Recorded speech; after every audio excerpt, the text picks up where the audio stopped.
ഡൽഹിയിൽ CJP നടത്തുന്ന സമരത്തിൽ ജനാധിപത്യപരമായ പരിഹാരത്തിന് വാതിലുകൾ തുറന്നിട്ടും വഴങ്ങാതെ പ്രതിഷേധക്കാർ. പ്രശ്നങ്ങൾ ചർച്ചയിലൂടെ പരിഹരിക്കാൻ കേന്ദ്രമന്ത്രിമാരായ JP നദ്ദയും ഡോക്ടർ ജിതേന്ദ്ര സിംഗ് മുന്നോട്ട് വച്ച ഔദ്യോഗിക ക്ഷണങ്ങളോട് സഹകരിക്കാൻ CJP ഇതുവരെയും തയ്യാറായിട്ടില്ല.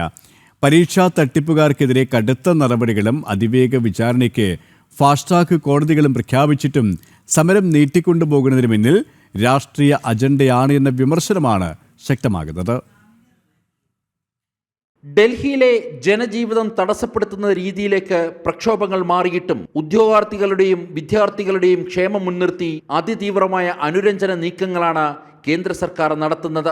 എന്നാൽ ചർച്ചകൾക്കുള്ള സർക്കാരിന്റെ തുറന്ന മനസ്സിനോട് അനുകൂലമായി പ്രതികരിക്കാൻ CJP നേതൃത്വം കൂട്ടാക്കുന്നില്ല. ഇന്നലെ മുതൽ 4 തവണയാണ് കേന്ദ്ര സർക്കാർ ഔദ്യോഗികമായി ചർച്ചാ നിർദ്ദേശങ്ങൾ അയച്ചത്.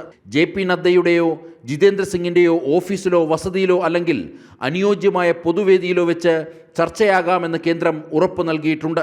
വിദ്യാർത്ഥികളുടെ പ്രശ്നപരിഹാരത്തിന് സർക്കാരിന് യാതൊരു ഈഗോയുമില്ലെന്ന് മന്ത്രിമാർ വ്യക്തമാക്കിയിട്ടും നിർദ്ദേശങ്ങളെല്ലാം പ്രതിഷേധക്കാർ തള്ളിക്കളയുകയാണ്.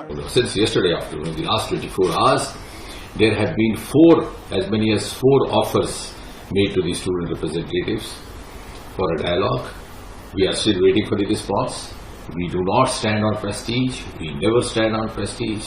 Please come forward so that we find a way out of this situation in the larger interest of the student community, youth community, the nation at large.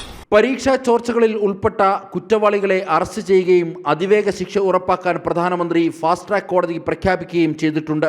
അനാവശ്യമായ ക്രമസമാധാന പ്രശ്നങ്ങൾ സൃഷ്ടിച്ച് രാഷ്ട്രീയ നേട്ടമുണ്ടാക്കാനാണ് പ്രതിപക്ഷവും ഒരു വിഭാഗം സംഘാടകരും ശ്രമിക്കുന്നതെന്ന ആരോപണം ഇതിനോടകം ശക്തമായിട്ടുണ്ട്.